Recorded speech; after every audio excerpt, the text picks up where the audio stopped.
Kings of Leon, California Waiting on XFM 104.9. Do you know what, Steve?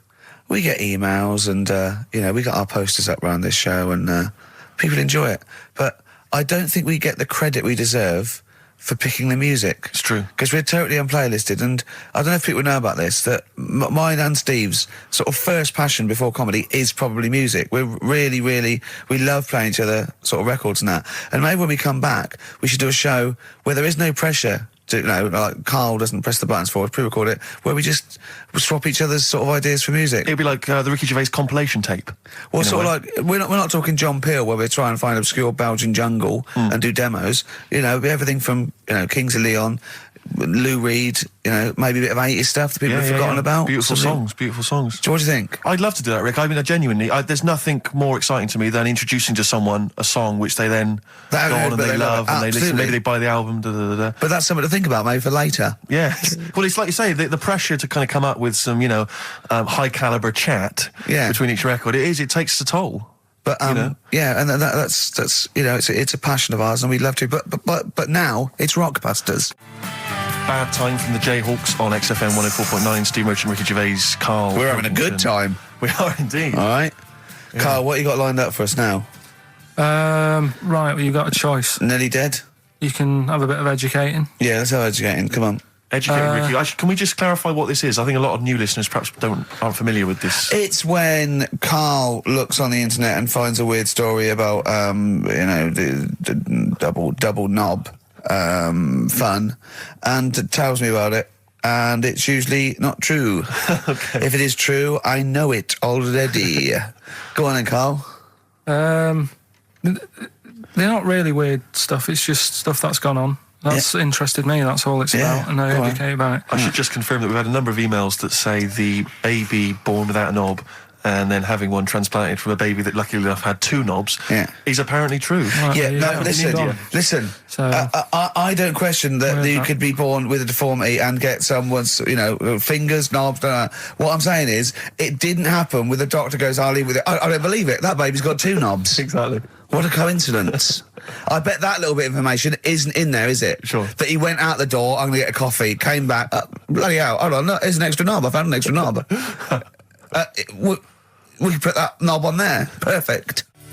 Travis, writing to reach you on XFM 104.9, all right? A couple of emails here trying to respond to our requests for nursery rhyme related information. Oh, go on. Nikki Williams says that she was at infant school and she had a nursery rhyme book, and in the book, and this may just be the illustrations, but apparently the 10 in the bed in there were small baby monkeys, which you'll be loving, Karl. But again, I suspect that might just be the illustration that accompanied I remember I had a book of nursery rhymes when I was little, and my brother, he was older than me, and I was about 5, so he was about 16. And I remember him and his mate just absolutely cracking up because it said, up Jack got and home did trot as fast as he could caper. He went to bed and bandaged his knob, N-O-B, with vinegar and brown paper. I've since found out the knob is like the old English for head, but I didn't know why they were laughing. Of course. They were just cracking up. This was, whenever one of my mate's brothers came around, he said, where's your nursery rhyme book? And he'd read it to him. Yeah. And it was just the funniest thing in the world. The brown paper and vinegar was a popular method, because didn't Jack and Jill use that? They used something similar. No, that was Jack and Jill. That was Jack and Jill. Yeah, that's Jack when he broke his crown, which obviously, that means his head as well, doesn't it? Yeah. So he's fractured his skull on a sort of like an outcrop of rock. Yeah. And then... is that still used, the brown paper and vinegar? I don't think it is. I don't know, maybe in Manchester they're still using that, I'm not sure. Yeah.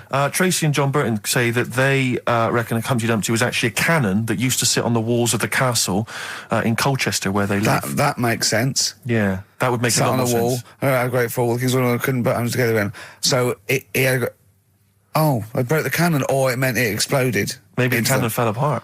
Because people used to get blown up by cannons just doing it wrong, didn't they? Sure. Which is hoist by your own petard. Right. Where that comes from. Right. Coming back and blowing up in your face. So that makes slightly more sense, because you would want to send for the King's Men then. Yeah, and the horses. I think the horses just came along anyway. Well, that was quicker. Sure. The quick King's Men, it took them about 3 minutes, with the horses there in about a minute. So, but I mean, if it blew up, there's nothing I could do. Yeah. So we got to the bottom of that. See, the educational, Karl. See, this is real education. You know what I mean? It's got a bit heavy though, doesn't it? What? Humpty Dumpty? Yeah, it has got a little bit heavy. Let's dumb it down a little bit. What do you want to do? Mary, quite contrary? We're doing Rockbusters in a bit. Hang on a minute. What? Before you even get to Rockbusters, oh, man alive, there are loads more verses to Old Mother Hubbard. Are there? I'm going to digest these while we play the ads, and I'll see if there's any salient information I can give you afterwards. Brilliant. Moving on, what's the next one? Would she be able to breastfeed? Yeah. And she'd be able to do it standing up while he was on the floor. Talking of nipples. Hey, come on. There's a lovely juicy pair over there. Okay, I think that's the last show. People should actually phone in and speak to Carl and try and convince him. forget that. Yeah, what's the number, Steve? Forget that. We haven't got time. Yeah, he hates answering it. We'll do it during the record. Leave it. Phone in if you want to speak to Carl, if you know the number. Call in, try and convince Carl to kiss a little nipple. Don't want to. Rick, I should just point out that I feel... Don't answer back! Come on, I think Carl has offered nothing there. I think those educating Rickies were appalling. They're and the only rubbish. thing that would redeem the show is if you kiss the nipples. Kiss the nipple. Phone in if you want to speak to Carl. If you know the number, call in and try and persuade Carl while this record is on. We'll answer the phone.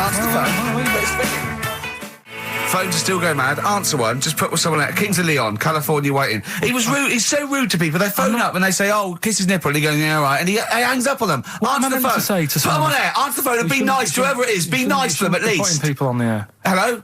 Carl. Yeah. Speak to Carl. Why don't you speak about that human monkey that was on the other day?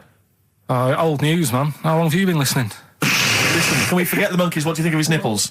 All right, then just kiss his nipple then for... I'm not going to kiss his nipple. I'd do it for 500 quid easy. Would you? Yeah. But why? Why do you want me to do it anyway? What are you getting out of that? Oh, come on, mate. 500 quid. It's worth it. Yeah, but... He's got the money. You'll probably get more out of him if you want. It's not about the money, really. If I could think of Suzanne. Suzanne, you come home 500 quid and go, there you go. Just kissed his nipple, 250 quid each. She gives me more. It's not hard. It's not happening. Right, it's not happening. Did you just cut him off then? Well, there's another fella there. Who's that? My name's Linda. Right. All right, Linda, you all right? What would make your day, Linda? If Carl actually gave it a lick, not just a kiss. Forget it. Go on. I think what else has gone on? Well, while you're thinking, Carl, I should just tell you now, you threw that question out earlier, why are ginger people historically mocked? We've had a couple of responses on the text, 83XFM. Again, as ever with XFM listeners, don't believe what they say, don't trust what they say. But one of them... Have we got any respect for anyone in the world? I'll get back to you. Pete in Tooting, now, again, I think this is nonsense. He claims that the reason ginger people are disliked is because Judas was ginger. From the Bible. I don't know where he's come up with this idea. No, I've heard that. But are there a great many people from, the Middle East who are ginger? Well, that's probably why he stood out. Sure. And he was probably fed up, and he thought, I'll get him back. Yeah. Maybe... Unless he had his hair dyed ginger when he was on the witness protection scheme. Which presumably he had to go into after all came out in the book. What did he do? What did he do? He stitched him up, didn't he, to the Romans, didn't he, Judas? Did he do it for 40 pieces of silver or something? I'm not big on the Bible, but apparently... Incidentally, if you'd like us to stitch up any kind of messiah for 40 pieces of silver, just get in touch, 83XFM. We're willing to do that for you as well. But that's one explanation. There's another one here, which is, again, I don't believe this for a moment. It says, ginger people get a lot of stick because in Elizabethan times, people with ginger hair were told that their mother had slept with the devil. And that was why their hair was ginger. So there's two options. Maybe if you've got some more, you can any more spurious thoughts, then get in touch. The Pogues, Rainy Night in Soho. I hope there isn't a rainy night in Soho tonight, Rick. I'm sure you're one of those who agrees with me. So we just had an email here from a guy called James Lee. He says, hi, just writing a bit of info on the scientists in Antarctica. I'm a scientist who's just come back from one of the Antarctic bases called Halley. There are 15 people staying there over the Antarctic winter. The scientists are looking mainly at the atmosphere, things like the ozone hole and meteorology. Right. I think there are 6 scientists staying over the winter, as well as a doctor, electrician, mechanic and a carpenter and so on. And so he's saying they do listen, they have the internet, so they maybe could listen to the show on the internet. And if you get the chance, say hi to Francis and the rest of the winter is for me. Sure, no problem. Yeah, thanks, James. But yeah, there they are. That's what they're doing. That's what they're up to. But why are they asking you for a message though? When I mean, have these people got families and that, or are they convicts or? No, what do you mean? Of course they probably do get messages from their family. Well, why are you doing one for one? Is that... I mean, do you know, like you see it in, like porridge and stuff like that, where if someone's in prison and no one visits them, and they sort of look a bit fed up and that. Is this message that you're doing for like people who don't get a letter in the post from? Brilliant. So they put this on the shelf until someone doesn't get one. All right, Hargreaves? Yes, sir, I didn't get a message today, sir. You have got a message, Hargreaves. I've what, sir? Hargreaves, you have got a message. Really, sir? From Ricky Gervais. Really, sir? And then they give it... Don't talk, please. There are scientists listening. Try to keep the talking shit down to a minimum today. What's annoying me is, right, they're saying this stuck over there for months, but it seems to me like they're wasting a lot of time. Right? Why? Well, you're saying they probably watch DVDs. They're saying they've got internet access. Yeah. Yeah? Well, I'm wrong. Listening to messages. Yeah. Get the job done and go home. Well, well, then we don't have to tell them anything then, because they listen to the internet. If they got the internet, then, it's a waste of time. Good point. Play a record. Well, hang on, before that, here's a good point. You've had a long time to research what's been going on in the world. We just had an email here from Nicholas who says, why haven't you told them about the recent Pig Olympics that just went on in China? You've missed that one, Carl, once again. Who won?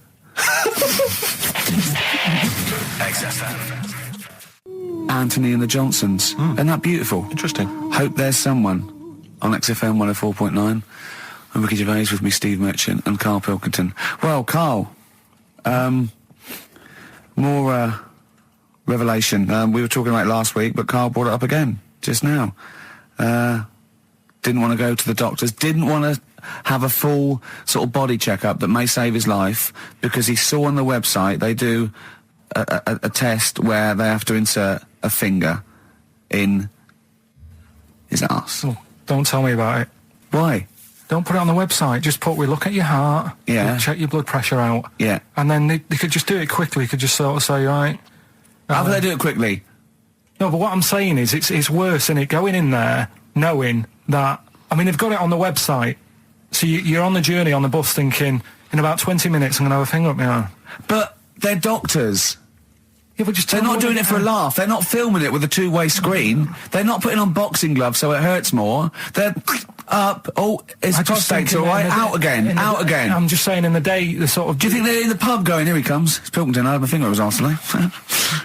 Do they allow ladies to do that? Do they allow female doctors to do it? Of course they do. They're doctors. No, that's worse. Then. You're sounding like him. No, I'm just interested in, because, do they allow female doctors to do the finger up the arse thing? Well, of course they do. They're doctors. Forget the female and male. They are doctors. Right, do you know any female doctors to do that? But what I mean is, isn't it a bit like if you're being searched at an airport, and you're a woman, they send in a woman person to search you. They don't send in a bloke to do it. Is that the same thing? Yeah, they probably trust someone who's gone through 6 years medical college not to be taking the piss as opposed to a fat security guard who couldn't get anything else. Do you know what I mean? You're talking about there's doctors all the time coming out in the papers, they gave them this so they could look at their boobs or whatever, or, it's all, you're always hearing stuff about dodgy doctors. But what I'm saying is, the reason why they do that security, because there's lots of security people, and they can, for your own, for the, your own modesty, there's a female one to search females and a male one to search males, and that's fine. But there's not like 4 or 5 GPs to choose from, and you go in there and you go, is it your arse and testicles? Do you want a bloke or... you accept what if they've got it. long fingernails? They don't have long fingers. What do you think this female GP looks like? She's sitting behind the desk like Cruella de Vil with cleavage and long red false nails, going, "Hello, love, bend over. This may hurt a little bit." There's gloves and Vaseline. I don't believe there's 2 of you now in the room, Karl. They're doctors. They have to. What would you rather do than put the hand down your throat and round your alimentary canal to feel your ass? It's a quicker way in. You seem to know a lot about these doctors who stick fingers up people's asses. You're a very well-informed gentleman about this sort of thing. Well, say if they did find something, yeah, would you then have to get like a second opinion, so someone else's finger? Well, no. They test it to see if there's anything suspicious. That it's usually a swollen prostate, which can be anything. So they catch it early, and that's it. They feel up there. But if you want a second opinion, then the same doctor will just stick a thumb up and have a feel around then. Yeah. So it always works in the same way. Yeah. Well, if there's a doctor who can, I don't know, put me at ease. I mean, surely there's another way around it. I don't believe that. I mean, what is this? 60 million people or something in the world, isn't they? 60 billion or something? Well, 6 billion, something? Yes, you got it. Right. You hit it. Well done. That's good work. Right, so yeah, there's 6 billion, did I say? Yeah, what's 6 billion then? Loads, isn't it? Yeah, but So if you want a doctor to phone up to assure you that the finger at the bum thing's not painful and that it's necessary and Just that that it's it's not just someone necessary, trying to get really. kicked. Just that it's not an easy way round. All right, what's Do the you know what I phone mean? number here?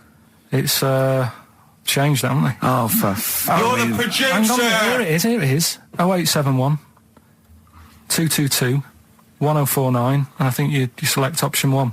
It tells you anyway what to do. please, if you're a GP or if, you know, even if you've completed medical, I mean, we want a qualified doctor, really. Anything else is not good enough for Karl Pilkington. We'd love to. You can ask him all the other questions because you know, Karl, as I said last week, he doesn't feel his own testicles because he doesn't like the feel. Yeah. So, you know, I'd like a doctor to explain to him how necessary that is. And this is truthful as well. I've got very slight pain around the genital area at the moment, and I think it might be some kind of groin strain, but I'm a little bit anxious, not entirely sure Yeah, what it is. you've been with me twice when I've gone along to get them checked. Yeah. And I go, oh, what's that? Yeah. It's terrible. I mean, but, you know, it's usually... I think you're in a pretty low risk, aren't you? I'd hope so. You're coming out of the 20s. I think testicular sort of... I shouldn't be doing this. I'm not qualified. They told... All they said was to me, sort of like, it's 20s and 50s. Mine- So we're in... Mine sort of felt like they dropped a bit the other week when I was on holiday. I don't know if that's like when you're relaxing or I was wearing shorts a lot. How far? If it's 2 foot, it's too far. I was having problems walking. What do you mean? Why? No, it was just a bit, I had shorts on all day, I'm happy, I'm walking about on the beach, what have you. And then at the night, when I put some long trousers on, I was sort of walking like a ricket. They probably like stretch a little bit. Sometimes, I told you when I was about 18, I was scared. I went to the doctor. I felt a pain, right? And because I was doing biology, I thought I'd show off this doctor. I said, I've got a pain. I think it feels like it starts in the epididymis and goes up through the urethra either. And he went, Finger up the arse. he said, your jeans are too tight. They're squashing your balls. So we want a doctor like that. So what's the phone number again? It's 0871 222 1049. A qualified What do you doctor. mean your balls drop though? We've got to come back to this. I don't know, they just felt like, it's not too bad at the moment. I was alright on the way in, but it was just, I feel twinges all the time, but you never know whether it's just because they're no, in... but they felt like they weren't my own. Do you know what I mean? They sort of felt a bit like these are. There wasn't a ragged. bloke standing really close to you, was there? And You didn't just get them was- mixed up, did you, on the way back? On the flight back? felt Someone a bit else has got more- them. Well, take a leaf out of nudist books. They just walk around. They've got nothing on it. it. About nudists. Why? Well, let's play this ad break and that. And Have you had another encounter? if we've got time, I'll tell you about it. Have you really? Oh. Right, we've got who's that on the line? It's Rob. Rob, and are you a doctor? I'm a final year medical student. I'll be a doctor in 2 months, touch wood. That's close enough, isn't it? Yeah. Excellent. So, where do you study? Do you want to give more details, or do you want to remain anonymous as you're calling in to I talk? study at Barts Hospital. All right, great. So, why do GPs sometimes put their finger up a man's anus? To see what's there. You know, if you've got hemorrhoids, if you've got an enlarged prostate, you know, it's either that or they stick up a big tube and have a look up with a light. What? And it's easier to do that. Now, are you dumbing this down for us, or are you going to fail your medical exams by saying stick up a big tube with a light? I'm dumbing it down. Okay, come on then. We're all intelligent people here, and Karl. So you tell us what's that called? It's called a sigmoidoscope. Right. Nice. That was a clever test, wasn't it, Rick? I think he's a real doctor. Yeah. 12-inch long tube that they can put up there. So, Karl, would you prefer that or a finger? Well, so do they sort of do the finger first, and then? I mean, at what point do they say, hang on, we need a light here? I mean, It's normally if there's something wrong. but so if I go then, say if I go to this well-known clinic, right, and Yeah. they go, yeah, the art's good and that, yeah, finger, there you go, and then they go, hang on, I'm going to go and get me light and tube. I could start worrying then because they've sort of found something. And they're not likely to go straight in with the tube. They'll probably send you off some tests first. But Carl, there's nothing. But you go to these places to put your mind at rest and to know where you are with your health. I mean, it's not that you go along. That's what most people worry about. They think that because I'll go along and they'll find something. Well, one, that's illogical. It doesn't heighten the fact they'll find something because you go along. And two, if they do find something, it's a good job you went along. I mean, I'm a hypocrite because I don't go to the doctor, but you know, I've had that Carl, done. you should be concerned if when they shine the little light in your ear, it comes out the other side of your ear. No, the other ear comes right out the other side. That's when you should be worried. But Rob, right, you said then, if they find something, they send me off for some tests. Why can't I just have the test without that and cut out the middleman?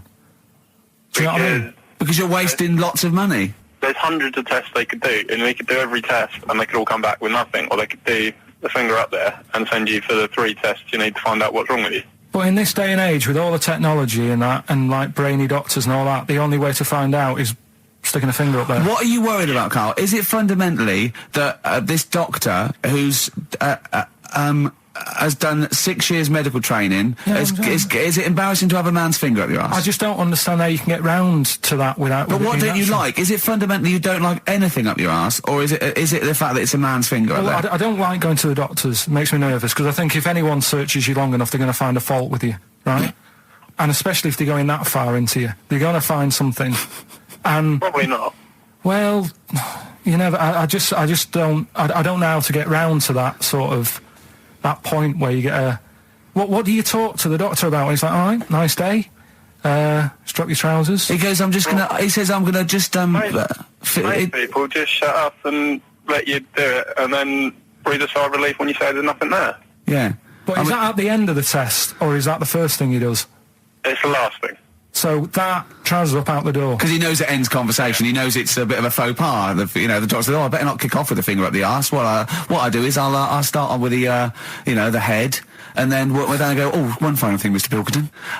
So Rob, he drops his keys and he goes, "Pick them up." And as you bend over, will you be doing this, Rob? Is this what you're like open to do? You do all these. I'll have to do it at some point. All doctors do it at some point, no matter what they specialise in. So the first one, is the another doctor there to sort of make sure you're doing it right? Not dentists. No, but do you know? Dentists aren't doctors anyway. But do you know what I mean? Like normally, it's like a co-pilot will have someone with them for the first one.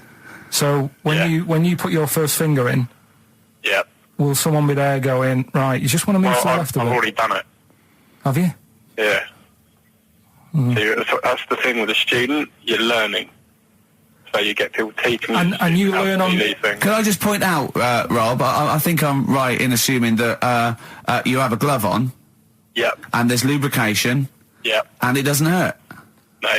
There you go. What are you worried about, But Carl? who's this person who everyone's testing on in your class? It's not one person. One person. There's like, when a patient comes in and they've got a problem, your boss, the consultant, he does his finger up, and if he finds something, he goes to the patient, is it alright if the student has a feel as well? Then the student puts on a glove, puts the leave on the glove, and sticks his finger up and sees what he comes out with. Rob, I wish you could see Carl's face. I mean, his face when you said, and he says, can this fella have a go as well? He looked horrified. That he thought it was a free-for-all, like there's a queue of people trying on gloves and going, let's have a go. That looks good up there. What have you found? No, I mean, how come you had to sort of... Is it not something you could test on yourself rather than waiting for other people to come in? Because then, you know... It's an awkward position to get to, really, isn't it? Well, but you can have a good rummage then without feeling too awkward, but to sort of have a go on your first patient when you don't really know what you're looking for anyway, do you know what I mean? Never really thought about it.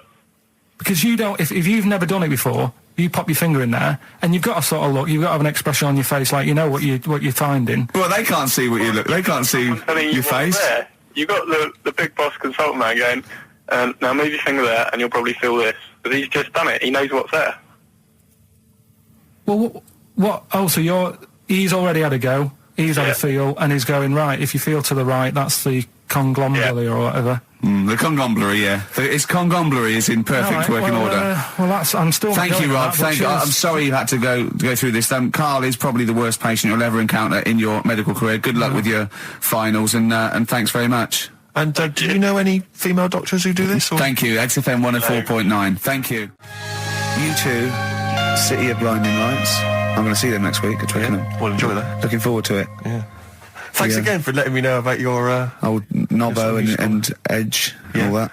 Now listen, you just got an email there saying, can you turn up your microphone, Steve? Apparently my voice is a little bit Well, quiet. Carl has to do one thing, make sure we're heard. That's all he has to do. Well, I can hear it. Sounds fine to me. Well, not to the listeners, and that's who we're trying to please. Well, Yeah. It's one person, said he can't hear Yes, but we've only got one listener. So if he's Yeah. not happy, we're buggered. You're allowed to say buggered. Not twice, certainly. Once could have been a mistake. Yeah. Twice, pointing it out is definitely, complaint material. Neil Young from the album Zuma, and that's Pardon My Heart on Beautiful. XFM 104.9. Ricky Gervais, Steve Merchant, Karl Pilkington. We just had a text here that says, and I don't know what truth there is in this, as ever, but John says there is apparently a nude bike ride today in Hyde Park. Now, I can't believe that's the case, because I don't think it's allowed, is it? You can't ride around with your I veg, don't know. can you? I don't know. Why would you want to? Well, good point. On a bike? On a bike, I love the fact that that's what disgusts him. I want. Do you know what? If we did appeal for a nudist to call in, I'd want a very specific sort. I don't want. I want a German nudist, a middle-aged man called Helmut. Okay. If there is any, or the closest one to it. So I want a middle-aged man from Germany. If your name is Helmut, you're in. But I'll accept Hans. Carl would be good, Okay. wouldn't it? All right. Yeah. I think I'm wondering if the age might. Maybe we could we broaden it out Okay, a just little bit? a German nudist bloke. Right. Can he at least be fat? Can I find a fat German fella? If your name's Helmut, we're going to give you a big prize. Yeah. But, any fat German fella who likes to get his sausage out. Sure. Okay? It's sauerkraut. Yeah. What's the phone number? 0871 222 1049. It'd be good just to get an email or a text over the contact, wouldn't it? And then I can just call them up in the week. Sure. And 83936 is the text number. I don't know what our audience demographic pans out like, Rick, but I'm suspecting that's probably a fairly small fraction of our listenership. I know, but, the fat there must be German someone out there. If you nudists. know a fat German who likes to get his tackle out, phones are going. Straight away. Just answer it, Carl. Just answer it. Just potluck. it could be anything. Well, just see what it is. To be fair, it could be a nutter. It could be a nutter. But just say hello. Just tell your turn. It's not If straight away. important, he'll stay there, won't he? He'll stay there. Well, answer it. Let's Answer leave it. Leave it. Answer it. Oh, you see this? It's gone. It's gone. There you go. He bottled it, so just as well. Well, you took too long to answer it. Lloyd Cole, Impossible Girl, on XFM 104.9. Wow.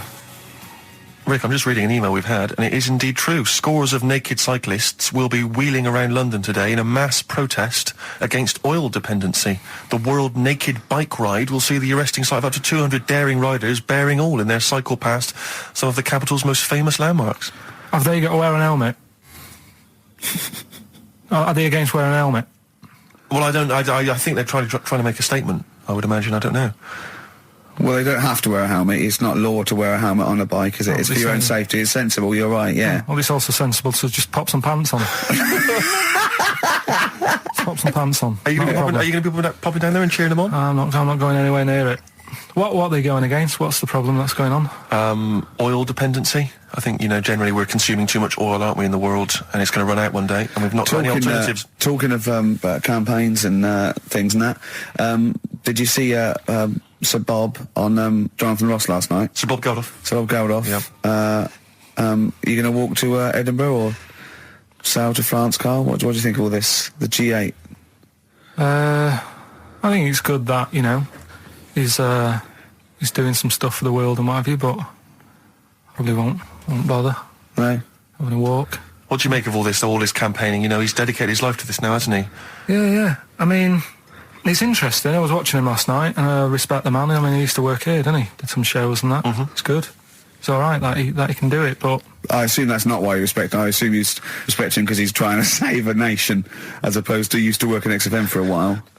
yeah, I know. But I'm just saying it's good that he's given up a lot of his time to try and save the world and that. But there's a bit of me that's kind of like, is he wasting his time a bit? You know what I mean? Right? What do you mean wasting his time? Well, he tried it before, and No, wait. What he's trying to say is that the G8 are I think the 7 most wealthy nations in the world, and Russia, and they get together and they can wipe out the third world debt. I.e., they owe us billions and billions of pounds. They can't afford to pay it back. So he's going to say, let's wipe the slate clean and pledge, I think, a lot more aid and stuff to them, isn't it? So what do you think of that? But won't they just do it again? Right, what's you thinking? No, I just mean... I knew I had a little diamond in the rough here. I mean, obviously, you know, I admit I brought this up because I really wanted to know what Karl thought of it. Sure. Yeah, I had ulterior motives. It wasn't just for awareness, for the very worthy cause. It was because I know. Look at him looking at me. Look at him. He looks at me like a cat. Honestly, it's like there's nothing behind those eyes. Right? What do you mean? They're just going to run up the debt again, you think? Well, what I mean is, right, when I was a kid, right, and I wanted to go to the arcade, I'd borrow £1 off my mum, right, and she'd say, don't come back asking for more and what have you. But I'd have a go on a pinball machine or whatever, game on a fruity, and then go back, and she'd go, can I have some more money? And she goes, I gave you £1 before. And I go, I know, but I'm on holiday. And she goes, there you go then. And then I go off and do the same thing. I didn't go, no, I wasted the last one, I'm going to pop this in the bank.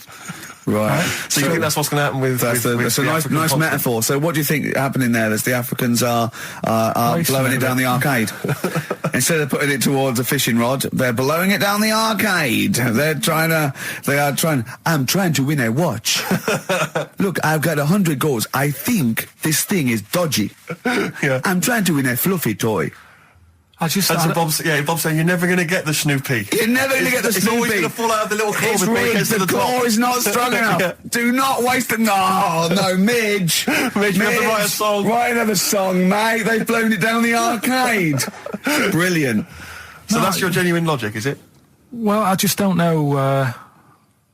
if they put me in charge of it, I don't know what I'd do. I just think it's a... Could I just say that will never happen? No. Could I just say to London, yeah, and anyone listening Sleep on Saturday, yeah, don't worry, Karl is not going to be put in charge of G8. It's not going to be him, Blair, Chirac. That would be a joy if it were. That would be amazing. Well, I've got another food-related item here. Now, Karl, I got a little email via my agent sent from someone here, okay, sent from someone at... XFM, okay, and I won't say it was. She just said, I thought this might be good for Ricky to use on Saturday, and obviously what happened is Suzanne has sent you an email in the week. It was Wednesday, and you've returned it, but I think you've returned it to the wrong email address. You returned it to someone here who, of course, immediately forwarded it to my agent for ridicule on the show. Don't panic; it's nothing that bad, okay. It's an email from Suzanne talking about your tea that night. Was Suzanne out on Wednesday night? Was the an England game or something? Yeah. So you were alone. You were home alone, were you, Wednesday night? Yeah. Did you enjoy your meal? Was it a quiche? Go on. Right. From Suzanne to Karl. Take the quiche and put it on the baking tray. Cook for 30 minutes on 190. Take lettuce and put on plate. Take 3 tomatoes, wash and chop into quarters. Place on lettuce. Take an avocado, chop in half. Remove the stone. Peel skin and slice. Place on salad. Put salt and pepper on and a dribble of olive and balsamic vinegar dressing. Right? In brackets, small bottle behind the cafetiere. Right, in case he's reaching for bleach. Yeah. That's it. Should have put everything else away. Right, then sprinkle a smidge of parmesan on top. Remove quiche from oven, cut into quarters and put on plate. Eat. Oh, wow. Does she have to do that every single time she's out? No, it's just that I'm not that good at cooking, right? And to be honest, that was a lot of hard work. I didn't bother warming it up. And I did without the avocado. Why? Too much messing about. He didn't even do that with instructions. It was too much. But yeah, I'm not that good at cooking. And Did you That's not cooking though, is it, Karl? That's heating up a slicing. quiche. That's cooking it is making the quiche. Yeah, but I'm just Can't be bothered. Could you have figured that out if she hadn't left that note for you? Why did she have to tell you what the olive oil and balsamic vinegar was? Because I've put sort of cooking oil on my food once, and I said, oh, it's a bit... It's ever since, right, years ago... I'm gonna die! Years ago... Oh, God, leaving Mr. Magoo at home! It was ever since I put sausages in the toaster that... What do you mean? I nearly set the What do flat on you fire. mean? Because, do you know, like, when you're grilling food in a pan and all that? Yeah. Sort of sausages spit and it goes everywhere, doesn't it? And it makes everywhere greasy. In the toaster! So I thought, well, just want to warm them up. Yeah. Bung them in the toaster. Yeah. What And happened? she sort of caught... They Well, got she, stuck and they sort of caught on fire, I imagine. she came in just as I was sort of plunging it, and Matty came in from work. She said, what are you doing? I said, I'm in sausages. Well, the oven isn't on. I know, they're in here. What, you turn it off? Panicking and that. But I've never been into it. I've never been into cooking and that. At school and stuff, I didn't bother doing it. Oh, every time Suzanne comes home, she must think, please be the house still there. Yeah. Please not let me hear a fire engine as I come round this corner. Oh, God. She comes and goes, oh, God, thank God. I bet she's always happy to see you when she gets home and you haven't burned the place down or introduced some howler monkeys or something. Unbelievable. What I find extraordinary is there are people who are in sort of care in the community who don't need instructions No. on how to prepare food. Oh, they do. They can do it. Yeah, you show them once. Yeah, they and they've learned don't. it. Whatever you do, don't put sausages in the toaster, Johnny. Do you know what I mean? Yeah, and they they've don't- learnt it. They don't put sausages in the toaster.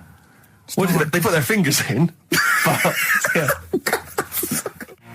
Landed Ben Folds on XFM 104.9. We've had an email, Rick, from Simon Whittaker. He says, he's throwing the question to Carl. Have you seen the video for that Ben Folds song where there's apparently a monkey working the sound desk and shifting the piano? So, yeah, you want to check that out. Talking of monkeys working the sound desk, we've also had a lot of emails directed at you. Yeah, a lot of emails directed to you, Carl, asking if you saw this programme that was on in the week. I think I didn't see it. I think it was called The Strangest Village in Britain. Yeah. Did he watch it? He called me 6 times during it. Of course he Called did. me 6 times. Erudite. Now, just explain briefly what this was, because I didn't see it. Well, it was a sort of an experiment. I think I can work out from the sort of 70s, and it was sort of run by, from what I can make out, mainly sort of German Christians. Right. And what it was people with various disabilities or mental illnesses, Down syndrome, autism, bewildered, you know, and they were living normally in the community. And there was 300 people in the village. Half had some sort of problem, mental problem or disability, and the other half were sort of carers. And I mean, it was very, very strange. And where is this village? It's somewhere in this It's up near Yorkshire. Whitby, innit? Yorkshire, Right, yeah. okay. But he called me. He called me at various points. We were watching that. It started off. He went, "Geez, if that's the beginning, what have they got coming up?" Then there was 2 fellas, and the phone rang, and it went, "What is going on?" And it was 2 blokes who had created their own language. Okay. And they were going, "What about it? And you go, "What about it?" And it was an interesting program. I love documentaries like that. But what made it twice as good was that I knew that Carl was getting confused. Yeah. There was one bloke that went round interviewing people, and he'd just have a string of questions, and he'd go, "Have you ever had curly hair? What's your favourite animal? Have you ever seen a badger?" All right. And Carl was getting stressed. It was stressing me out. He was trying to think of the answers quickly enough. He was sort of saying, do you like mosaics and that? And I was like, oh, do I? And the next question was coming in. It was like Mallet's mallet. Do you know that sort of that word association thing? It was stressing me out. But he said he wanted to go there. He actually said, "Oh, could I go for a holiday there?" And I went, "Well, I doubt that. I don't know. Maybe you could go on a visit." That would be great, wouldn't it? For Carl to walk in there. But the thing about it would be like Carl would be the ruler. He'd be the king. It would be that in the kingdom of the blind, the one-eyed man is king. I mean, he would just dominate. I don't know. There were some of them were quite clever. Really? Yeah, I don't think he'd. I think he'd probably be average. Yeah. I don't think he'd. Okay, he'd just blend in. No, I don't think he'd shine. Yeah. Because a lot of them were quite good at some things, weren't they? He didn't like the angry bloke who punched them. There was this really sort of sweet Down syndrome woman called Nan, and she hadn't hung her coat up, and this angry bloke was going, "If you don't hang your coat up, I will." And he punched her, didn't he? Yeah. And poor Nan got it in the neck from everyone. There was another woman bullying her, wasn't he? Yeah. But you like the little The little Down syndrome fellow with a woolly hat who was helping alright. that woman. If I went there, he's the one who had sort of humped down, so come on, let's go for a pint or something. Sure. But, Incidentally, do you like mosaics? We didn't establish that. He's still thinking about it. David Bowie, Watch That Man on XFM 104.9. Now, coming up, Steve, and listeners, so, I'm talking to them mainly. I'm not really, I'm talking to you and Carl, really. Yeah. But, coming up, an old feature, Knob News. Oh, Knob News, the welcome return of Knob News. Yeah, and Monkey News is still there, isn't it? yeah. Just briefly, you don't think you really gave that competition justice, did you, not handing out the email? No, let's just quickly whiz through the questions again. Yeah. John's texted in, by the way. He says, I never get any of the Rockbusters clues. Is this a good or a bad thing? Definitely a good thing. Definitely a good thing. Definitely a good thing. Yeah. Yeah. Did you have to have that thing done where they say, what side do you wear your member? What side you dress. They don't say what side you wear your member. That would hardly be a euphemism, would it? So they say what side you dress, sir. It means what side your little John Thomas leans, doesn't it, on rest, usually to the left, isn't it? Your little But left do you know, testicles. if I said to you now, what side do you wear it on? Do you know? It would be left.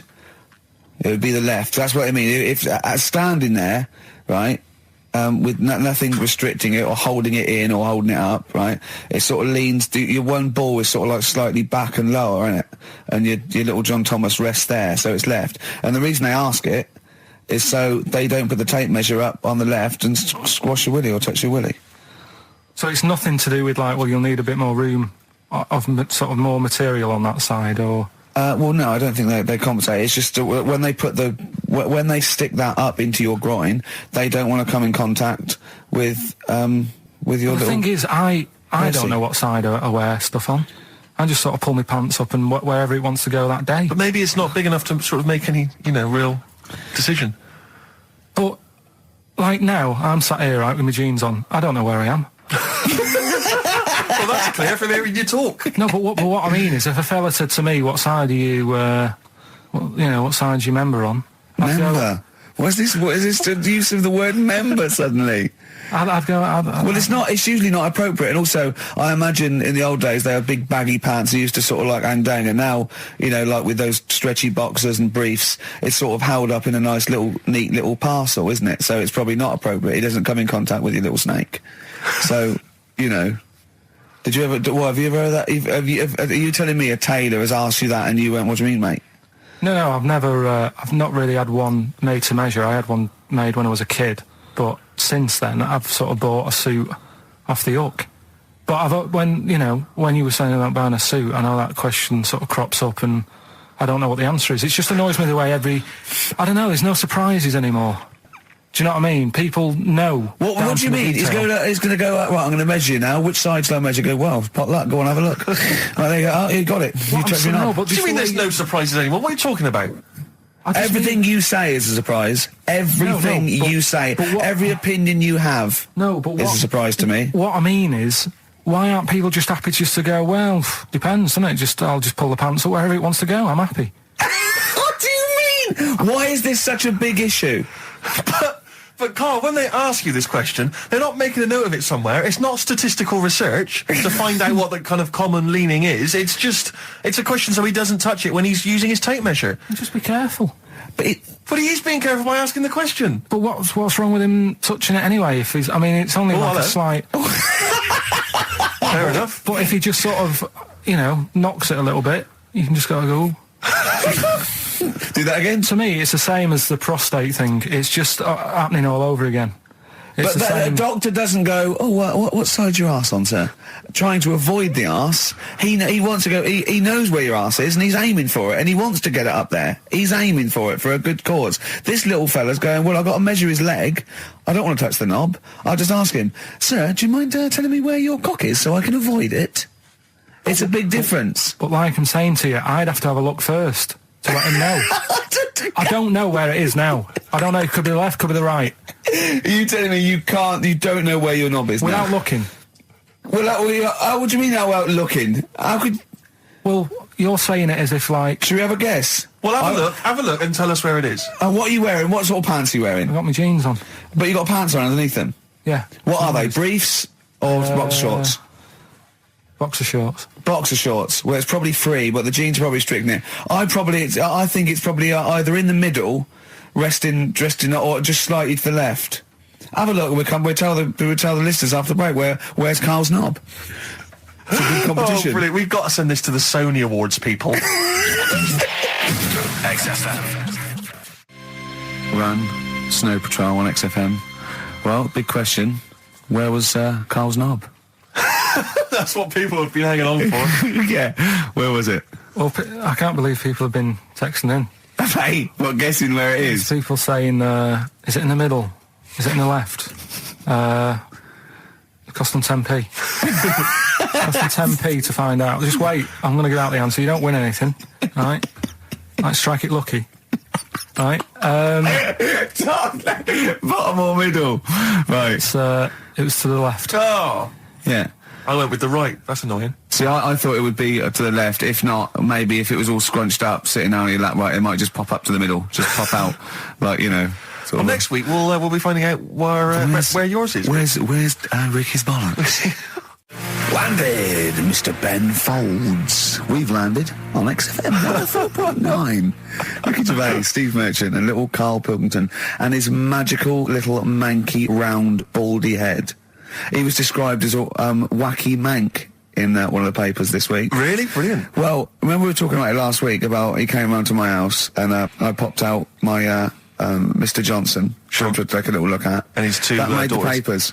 That made the papers. Wow. What paper? It wasn't front page of the Times. It must have been like the Daily Star or something. Just squeeze Live 8 Yeah, on the second page. Yeah, so Wacky Mank. Wacky Mank. That's Wacky great. Mank. Wacky Mank. We had an email from someone that reckons they remember you from body popping round Salford Way. Yeah, Eccles Precinct, apparently. You know that, don't you? 1985. I wasn't doing it round there, though. What do you mean? I was round Stretford. Stretford Arndale. And what were you doing? What sort of body popping was it? Just a bit of everything. Caterpillar. Bit of moonwalking. Do you have a little piece of lino you used to carry around? Well, mates had that. Right, you Just didn't borrowed bother with theirs. Borrowed theirs. Were you any good?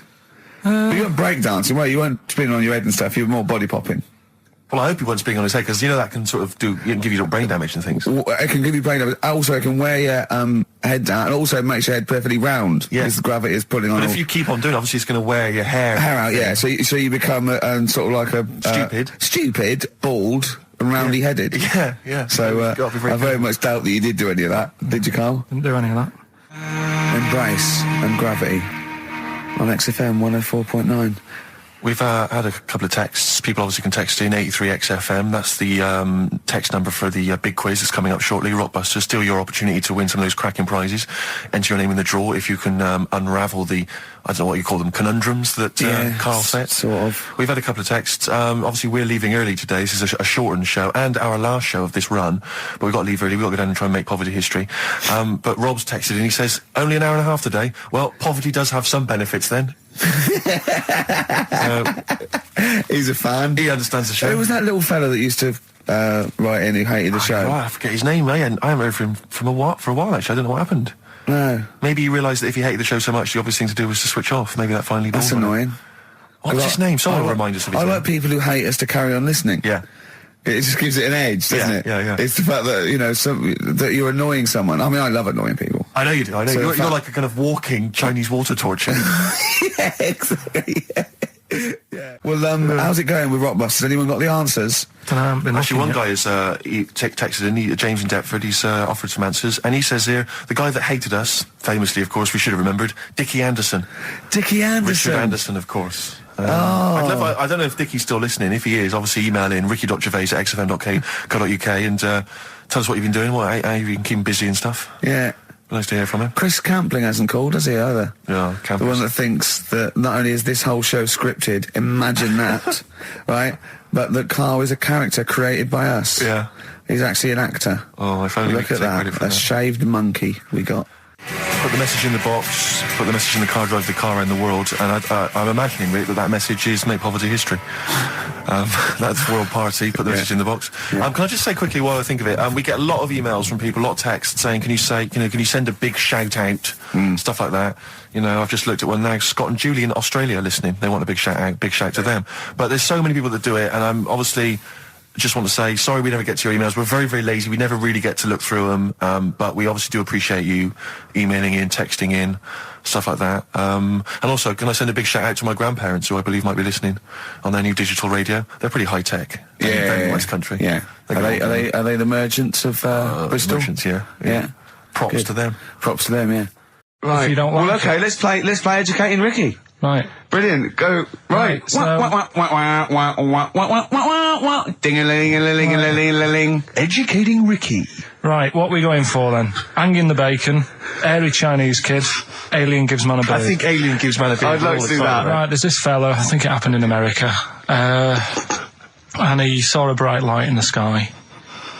And, God, if you're bored. and he stood there. This is a true story, is it? Yeah. He stood there, Yes, of course it isn't, Steve.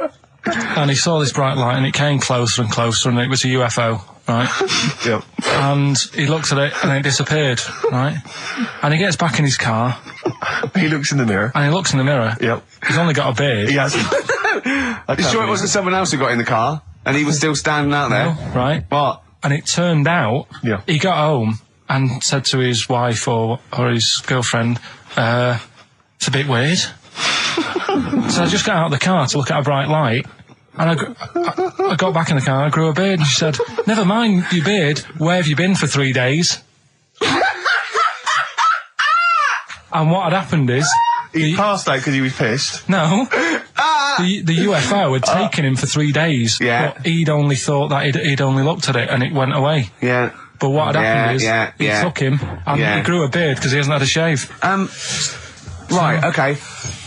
I mean, was Will Smith or Tommy Lee Jones anything to do with this at all? Did you see this on a video maybe and thought it was an educational film? No, it's from a book that some kind person sent in to me. Here. Can I just ask again, just again, I'm just throwing this right back at you. Do you think there's any other possible answer here? Right? A man is absent for 3 days from home. He's grown a length beard. of time that it could take to grow a beard, lest we forget. What if he hadn't actually seen a bright light in the sky? What if he was lying? What if he was lying? He'd got knocked unconscious. He'd had a car crash. Just any lying. number of other No, things. just lying. Or he was just lying. Yeah, he'd been on a bender, getting pissed for 3 days And that with was his his mates. excuse to his wife. And they went, Dennis, what are you gonna tell your wife?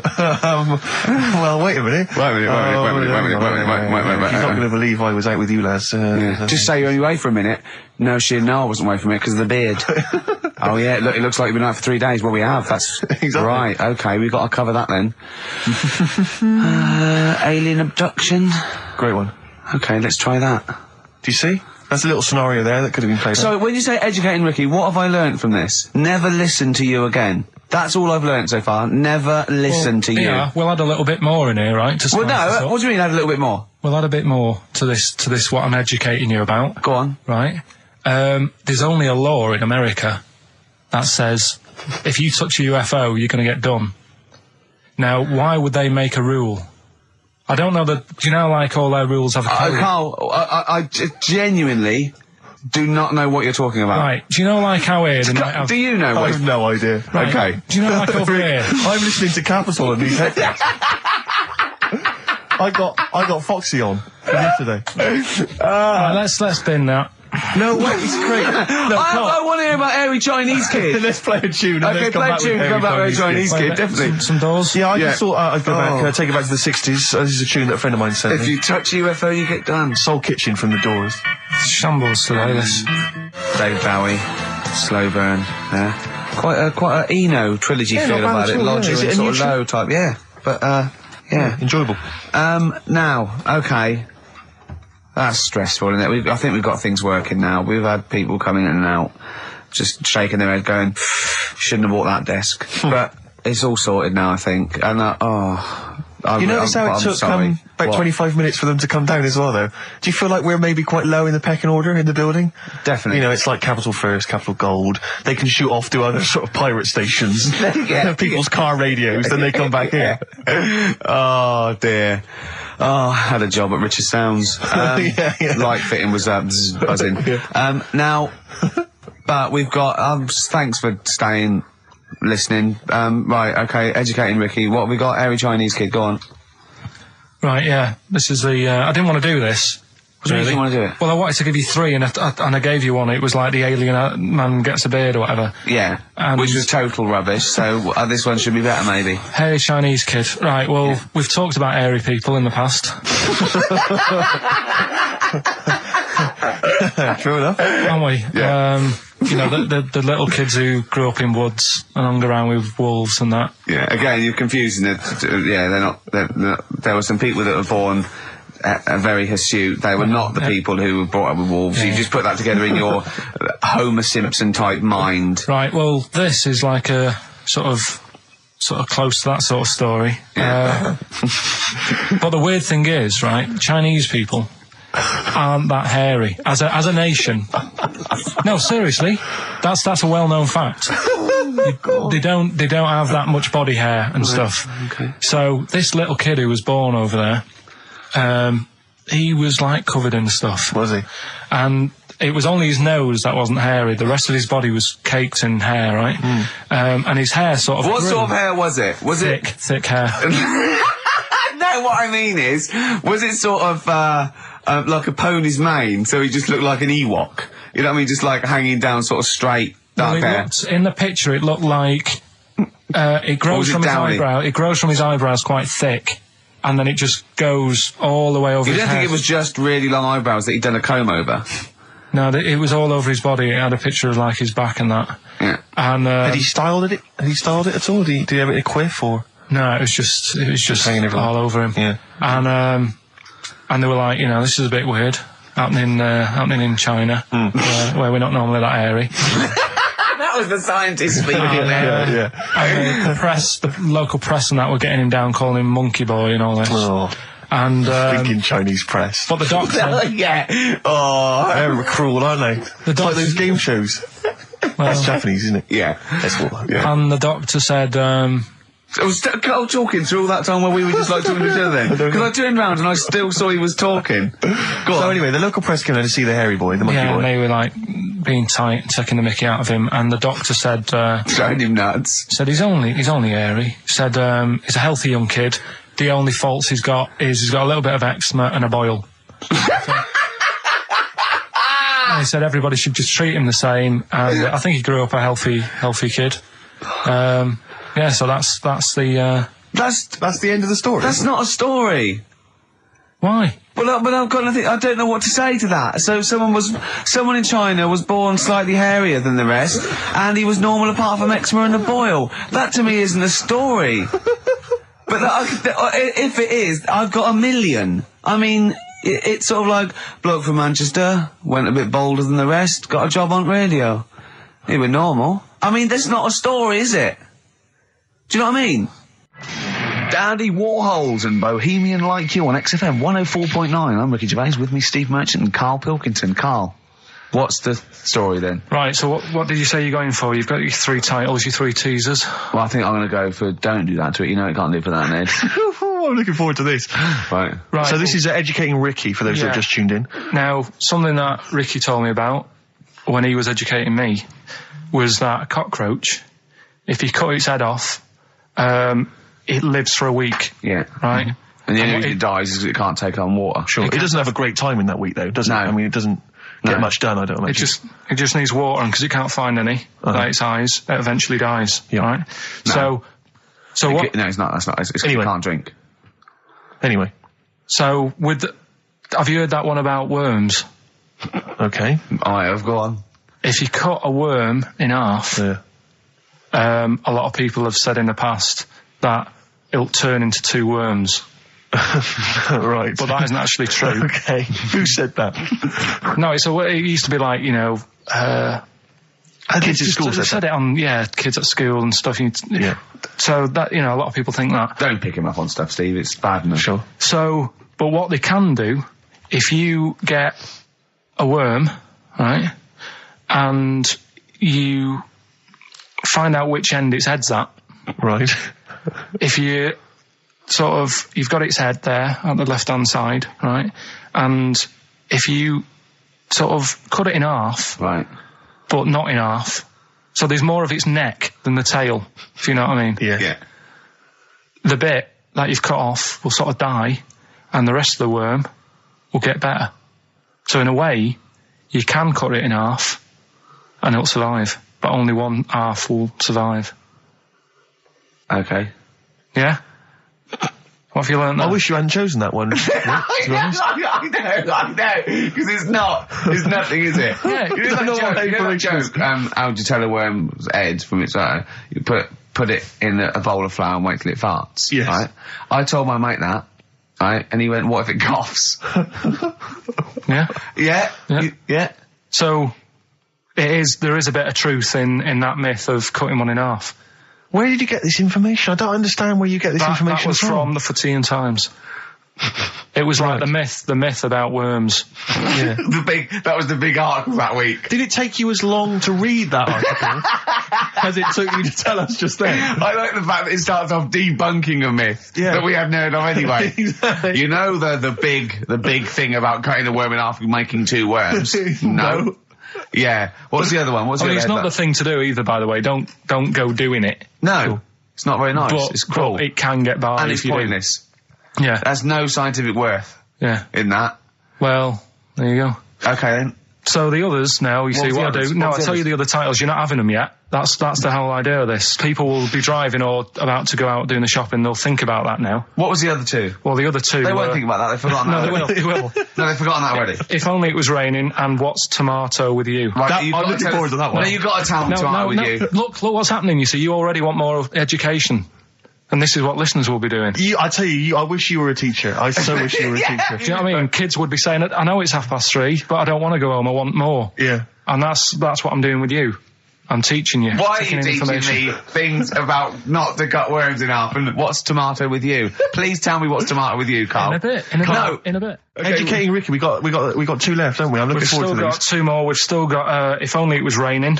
And, what's tomato with you? Coldplay, the scientist on XFM 104.9. Right, competition, isn't it? No, it's Educating Ricky Part 2. Oh, is it? Yep. I wasn't even listening. He's doing all the work, I wasn't even listening. Oh, and he spilled some water on that. Right, what's this one again then? Right. What's the teaser headline? Teaser headline is, what's tomato with you? Brilliant. Yeah? Go on. How excited were you when you came up with that? You couldn't wait to come in and tell us, could you? I think it's a good one because you won't forget it now, will you? Okay. I mean, like the worm one. What's so special about the worm? You know, a lot of people think that if you cut a worm in half, two worms will grow, but no. What happens is if you cut the head end slightly nearer the tail than the tail will die, but the worm with the head will be okay. So, it's exploded a myth, and it taught me something. Right, so, the second one, part 2 of Educating Ricky. What's tomato with you? Yeah. What this one's about is, ages ago. This is scientific. There's never a date. There's never a country, a location. Okay, settle down, children. This is A-level history. Right. Once upon a time. Yeah. When a mental place with swords was a king, forget his name, but he was a loony. So, and it was literally ages ago. Yeah. So, good luck in the exam. Yeah. Right. So, like, you know, alright, many years ago. Oh, yeah, cleared that up. Go on. They thought tomatoes were poisonous. Right? Okay. Because what Hold on, are they going to be proved wrong at the end of this story? Well, because I don't want to give away the ending, but is it something to do with the... Are they poisonous tomatoes? No. Oh, you're having a laugh. I don't believe it. Go on. They could have been eating tomatoes all this time. Oh, Steve, what's tomato with you anyway? Okay, so hang on a minute. What's Let's just tomato recap quickly. Many years ago, when people thought tomatoes were poisonous. Yeah. Go on, Well, they didn't know they were poisonous then because they were still eating them. But what was happening? Well, they're not. But they're not poisonous. But hang on a minute. All right, and it's not. I'm just going to listen. I'm not even going to talk. Okay, I'm not going to tackle it. So, if you remember, years ago they didn't have like pottery plates. They had lead plates. Right? What are you talking? Just let him talk. Sorry, what year is this? Let him talk. Come on. Plates made out of lead, and what they'd end up doing, they'd say, right, do you want a tomato? And they'd go, yeah, all right. And they'd put the tomato on the lead plate and cut it. And because of the acid in the tomato, right, it would sort of make the lead runny, and the lead would go into the tomato, and they'd say, oh, it's lovely this, and they'd be eating it. They'd get food poisoning, lead poisoning, what have you, and they'd be really ill. So they thought tomatoes were poisonous, so they didn't eat them for many years. And when then you say someone they, do you this mean didn't the happen. people of Narnia? Yeah, this didn't happen. Where was Carl. this happening? Sort of in Britain and that. You put him on the spot there. Oh, I hope there's no uppity pupils at this school when they go, what do you mean, sir? Oh, if you're gonna... Oh, I'm fed up with you. Do you understand? No. So the No, you've got... No, right, okay, first of all, Carl, where'd you get this information from? Where did 14 I get times that? as well? Do you know? You can't remember. I don't know where I got that from. I don't know where I got it from. But why don't you think that makes sense? But what? Someone once got lead poisoning from a tomato? Not just one, loads, and then all of a sudden... No. Why is this educating me? Because I'm telling you that tomatoes, you I eat them... can't take anything away from this. Yeah, I don't know what to take away from this. What have I learned? What have I learned? Don't mix lead with tomatoes. Why is this educational in any shape or form? What are you telling me? A long time ago in the land of Glunk, right, where the ninnies did slib, right, they thought tomatoes were poisonous because they ate plates of lead. What are you talking about? Yeah, but we all know tomatoes aren't poisonous. Is that what we're taking from the story? Is that the moral of the story? Don't believe these people that I'd never heard of before. What are you talking about, Carl? I think it's a bit weird. It's a bit weird, yeah. These the same people that were spreading those malicious worm rumours. My hangover's coming back. I've got to get some water. Play a record that was rubbish. Anyway. Educating Ricky. Good, we've settled that then. Go on. The titles that are meant to sort of pull you in. Yeah. We've got, what was it? Stocking, Aitken and Waterman. Yeah. You've got It's Not His Fault. And Get a Load with This. Get a load of this. So, which pun do I pick first? I think I'll go for Get a Load of This. Get a Lobe of This. Yeah, Get a Load of This, yeah. Well, that's a story about a girl who, she was deaf, right, for 4 years. And, it happened quite a bit back this. What year? Or was it, I think it was ages ago, was it? Yeah, quite a bit back. She was deaf for about 4 years. Having an argument with her mum, it said, which I didn't quite understand. Because I don't know how they do that. Yeah. But she was having an argument, and a man pushed her against a wall, and she banged her head, and her hearing came back. Okay. Was she wearing a Walkman, and it fell out? And she'd realised, There's no explanation. There's no explanation? Well, why is that teaching me something then? Right, so I knew you'd say this, right? So I thought, right, I'll stick something on it. Do you know that bees are deaf? No, you can't just, no. If you ask someone something they don't know the answer to, they don't tell you something else. I'll tell you something else then. I can't answer that, I'll tell you something else. Imagine that, if you asked a teacher. Look, how do birds fly? Wow, if you're going to do that. Tallest building is, I mean, what? Well... That was the equivalent, Carl, of running away when we asked you a question. Yeah, the intellectual equivalent. Look over there, there's a monster. Yeah. Listen, what do you mean? Okay, so... So her hearing There's no came back. explanation. There's no explanation. Or you don't know. Well, there isn't one, is there, really? It's a bit What, weird. did the only did thing the doctors not look into it? No, I think they just said, oh, that's good. So again, I don't... Where did this information... Is that... If you read this on the net, is that all they put on There the was net? once a deaf woman who hit her head and she And her could hear. hearing came back. It was bizarre things about being deaf. Was there And- three, Yeah. was there I've sort got of- that book, yeah, it's a good book, that. Was there three Yeah. more pages you just couldn't be bothered to read on? Yeah. No, it was just a little bit. And it Was there a said- little picture, a cartoon picture? No pictures, I just And we read going, it. ow. Look, Ow, if you I don't can want to hear. know, if you don't want to learn, you know. Yeah. Okay, it's not his fault. Let me have It's Not His Fault. You got to save this. This has got to teach me something. It'll be an interesting story. Right, It's Not His Fault. This fella, Yeah. What year? Ages ago? Olden times? I'd say in the 70s. Okay. Would you? Any evidence for that? And, Does he wear flares in the story? Right. Is that This- your reason? no, it's a bit like Yuri Geller, this fella, right? Where yeah. he's electric. He's electric. And, if he walks past the telly would fizz. Uh-huh. If he walked past the radio, it all goes like that. Ooh. His hair stuck up all the time. And he'd be having a bath and everything would be all right. And then the power would sort of switch on in his body. And the electric in his body made him jump out of the bath. So, What do you mean so? What is that so? What does that so mean? You've given us nothing. You've given us nothing. You'd have to at least give us the scientific explanation. Yeah. Electric eels have 400 volts in them. Oh, is this the running away again? What was that one called? Yeah, but It's not his vault. But there's a reason not his fault. It's not his fault. I thought it was going to be something about I think we should do these the other way round. I think you should tell us the story and then we'll hear the pun. It's not his fault. It's not his fault. Right, let's leave it. Play a tune. Forget it. Educating Ricky. Doing it. We're not doing it. No, we are. What are you going for? Oh, he can handle it, I think. Don't worry about him. He candle it. He candle it. Okay, let's hear this one. Right, are you familiar with the phrase burning the candle at both ends? Yeah. Do you know how it's come about? I know a man who does. I assumed that it was to get more light in the room. How would that work? Well, they'd put it sideways and light both wicks, so out of one candle they could get two. No, go on. No, what it is... Oh, it means you're doing too much, you're staying up too much, you're not getting enough sleep, and you're... Well, years ago... Yeah. When they didn't have light bulbs and that... Oh, yeah, what year is this? Literally ages ago, specifically? Yeah, quite a bit back. Mm-hmm. Okay. Didn't have light bulbs and that, so they used to have candles When did the light bulb come in? Because I can't remember at the moment. Don't know. Okay, go on. So, yeah, so they've got a light bulb. You wouldn't know. You're a doctor. You're not a historian. Go on. And people who worked a lot of hours. Yeah. How many? Literally lots. They get up early in the morning because they have to be up early. Yeah. And it's dark outside, so they'd light the candle. Sure. And they'd wear it out a bit, and then they'd be getting in late as well. Yeah.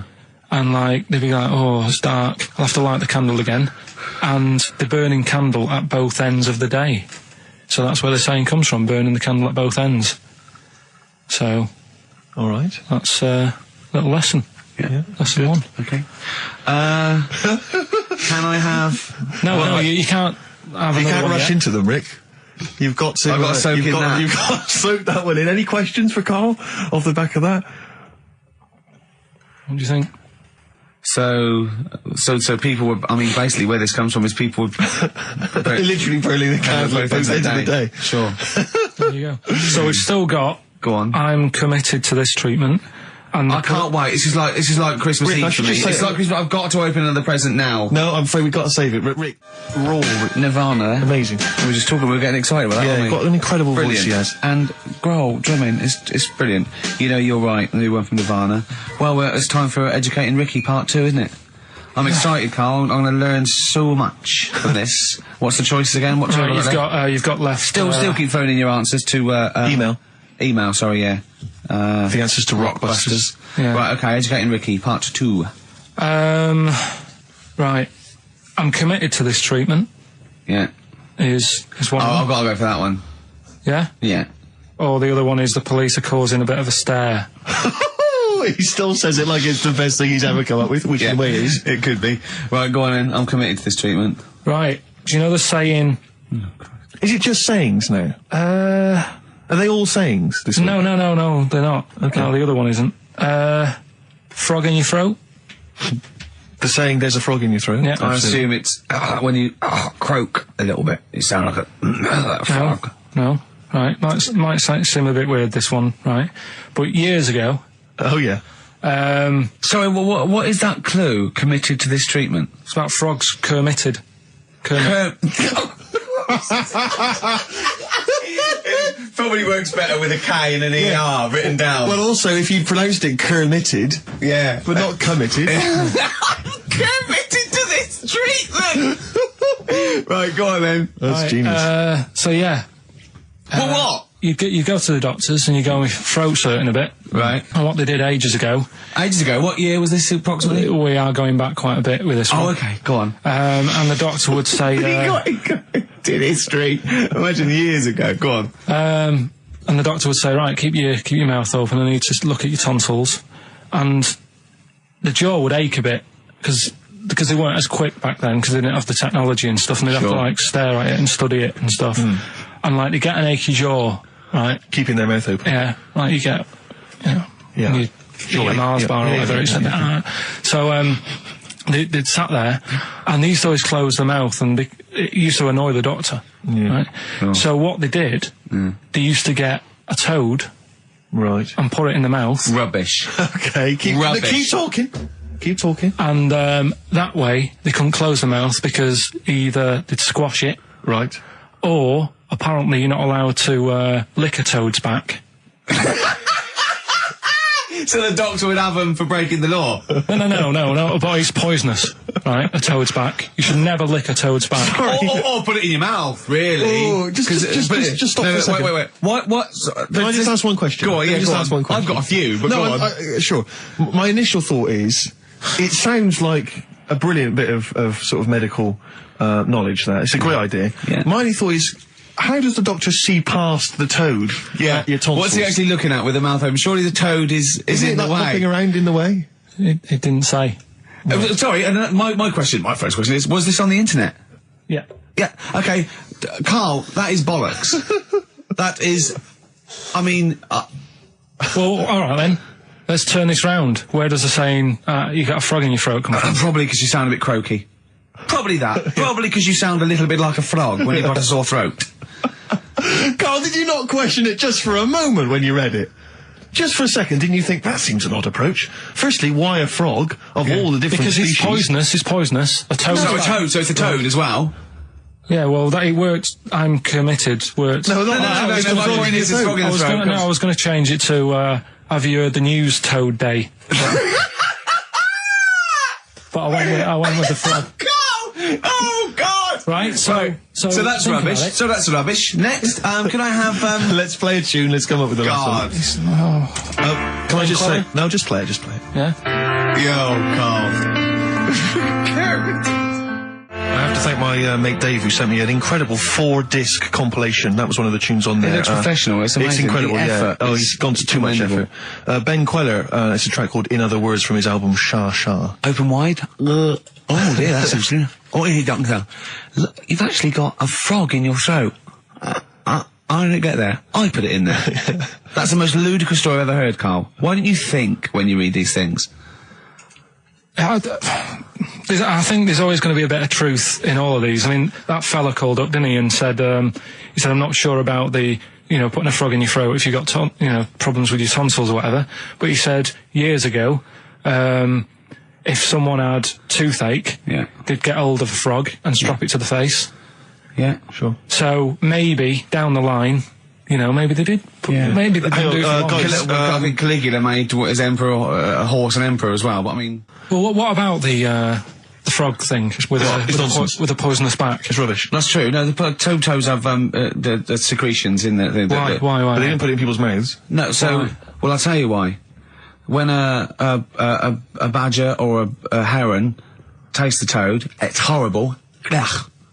The toad might die, but it's for the good of the species, because then think how many toads looking like that heron could eat in its lifetime. So the fact that one toad sacrificed itself, all those other toads in that heron's manner will be safe. Why? I mean, we've talked about animals a lot on the show, right? Yeah. And when God made a toad, Sure. Right. Okay. Well, I'm going to stop you there. I'm going to stop you there straight away. Don't. Just let him carry on. Right? Okay. Like, there's annoying things out there. Jellyfish is a big problem with me. I don't understand what they do in the sea and stuff. Right. Right, but we'll leave them. God's a problem for me, but go on. We won't talk about jellyfish. No. With the toad, right? If it's to protect itself. Yeah. Right, now It's not to protect itself, it's to protect its species. No, yeah, but that, surely, right, if the toad had a choice, if God said, right, what I'm going to do for you here, you can have something like a lobster's got claws, big claws to have a fight, or I can give you something that if someone's having a go at you, you've got to try and persuade them to lick your back as a defence. Yeah. What use is, right, Oh, God, sir. Well, I'll tell you why. What is God The up fact to? that there are still toads around is a testament to that defence working. That's all I'm going to say, okay? If the toad had died out, you'd have a point. But they're still around. It works, alright? And don't start slagging God off. He's got a lot on his plate. Basically, I think he took on too much. Particularly in 1 week. Exactly, it was crazy. Danger High Voltage, Electric 6, XFM 104.9. I'm Ricky Gervais, with me Steve Merchant. Carl's getting all flustered because I put an elastic band around his head. And we've had a definition of... Well, hang on a frog in second, the throat. because there's an update to that, Rick. Go on. We did just have one definition here of a frog in the throat. Apparently this has come from some internet site, so who knows how convincing it is, but it says frog in the throat, meaning suffering from temporary hoarseness, needing to clear the throat. Origin from the Old English frogger, meaning hoarseness. That's from Chris. Now that sounds slightly suspect to me. Why? But frogger? I mean, it seems odd that it would derive from that when it so clearly appears to be you sound like a frog when you have a sore throat. Yeah, but the word frog could come from Frogger, because it sounds like it's croaking. Wasn't Frogger a game you could play on the on the Spectrum? Spectrum, That's a great game. But Yeah. listen, hang on, there's an update to that, because just to The common frog, of course, Rana temporara, that's the Latin name. Well, your toad is Buffo. All right? You may be trying to show off, but I think you're about to embarrass yourself as well, on. because you've been slagging off young Karl. Yeah. It says here, another email, it doesn't tell us who it's from. Although it's hard to believe now, at one time, medieval physicians believed that the secretions of a frog could cure a cough if they were coated on the throat of the patient. That in itself sounds repulsive, but what makes the idea even worse is the application of the secretions. Instead of painting the treatment on, something which may also have seemed rational, a live frog was placed into the mouth of the sufferer, where it remained until the physician decided that the treatment was complete. Right. Apparently Shakespeare's son-in-law, that's a question mark, I don't know what that means. Anyway, it's no wonder that today a froggy or croaky attempt at speech is said to be a frog in your throat. So, you can see that what's happened there is Karl's misread or been slightly misinformed about a medieval practice. In a sense, you're both winners, just for taking part. I'll bacon in the morning if you're sick of having me. Right, I'm having that one. That's brilliant. Right, well, it's a saying. Do you know cold shoulder, giving someone the cold shoulder? Yeah. All right, if you have someone round at your house and, you know, you try to get rid of them and they're hanging around and stuff and you're like, oh, I wish they'd go, I'm tired and that. Well, years ago... when? Literally years ago. Well, ages ago. Sort of... Olden times. I think it said medieval times. Yonks ago then, yonks ago. Yeah, medieval, yeah. We're going back quite a bit on this Well, one. you know when you find out these books, why don't you just pop down when it was? Just make a note. I don't think it says all the time. It just sort of says, you know, a few years back. Yeah. No, it doesn't. Well, Never. All right, I'll make an effort next week. Okay. Right? So, it's annoying that, because my girlfriend said to me, just make a note at the time and they'll stop having a go at you. Yeah. Yeah? And I kind of thought, it's all right. Didn't listen? I don't think it matters anyway in this one. We're looking at the saying, right? So Yeah. it's giving someone a cold shoulder, right? And what it is, right, ages ago, there wasn't enough houses for people. Right. Because there wasn't much money being made. You know, there weren't big businesses. People weren't earning good money like they are now. So there wasn't as many houses, right? So what you ended up getting is like, you know, the rich people having a nice place to live. Oh.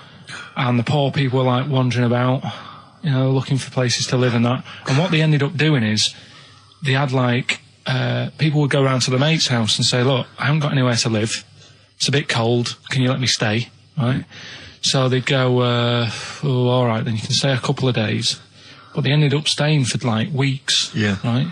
So to sort of get rid of them, what they'd end up doing, they'd be making the dinner and they'd be making a lovely dinner, like a bit of meat, nice warm meat and nice veg, gravy. And This happened every time, did it? This is where the saying came Is this from. what happened, Rick? This is what how it happened every time. It was in that vague book. the book of vague sayings and stuff.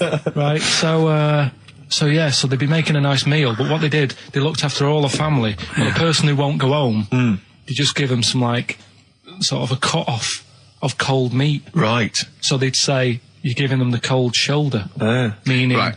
Okay, that's rubbish. Okay. Absolute... Carl, why would that necessarily work? Yeah. Why do they always, in every situation when you want to get rid of a lodger, well, still feed him every day, but make the meat lukewarm. So they always leave then. Yeah. Oh, this food's lukewarm. I'm going to become homeless and they again, go, wandering the hold streets. on, are you giving me the cold shoulder? Yes. Do you want me to leave? Yes, just say leaving. No, I like to do it cryptically. That way, in years to come, someone will have a little saying about it. Well, anyway, that was our bacon in the morning. If you've had enough of meat, we'll leave that.